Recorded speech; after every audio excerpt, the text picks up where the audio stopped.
Welcome, in front of me is a REALME 8 and today I'll show you how to capture a screenshot on the device.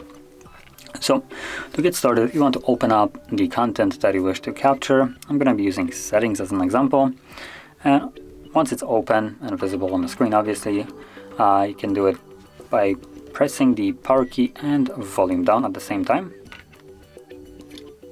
So just click on it and you have two different options. As you can see, if you scroll it down, it will capture a scrollable screenshot, and then swipe it up, it will go to share. It also brings up this neat animation right here, letting you know that it can capture a screenshot using 3 fingers to swipe down,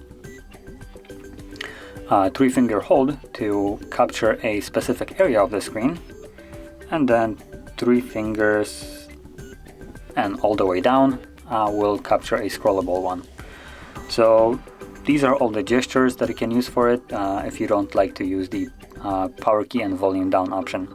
And to put that in use, I'm going to start off with a scrollable 3-finger gesture. So 3-finger on the screen. As you can see, it selects it like this. And now all you need to do is simply scroll all the way down, which it didn't work. So let me just delete this and try again. There we go.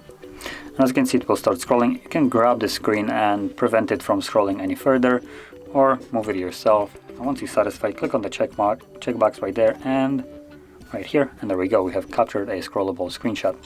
Now going back to the 2 other options, one is just a simple swipe down with 3 fingers, same as the power key volume down, and another one is in between 3 fingers, but you hold it,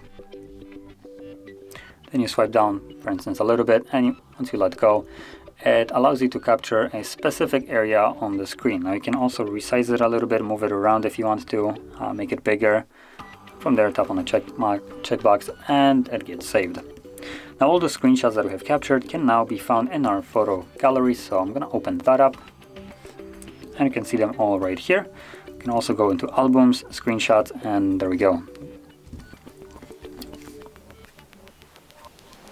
So as you can see, there are all the screenshots that I have captured. So that is how you would capture any kind of screenshot on this device, and if you found this very helpful, don't forget to hit like, subscribe, and thanks for watching.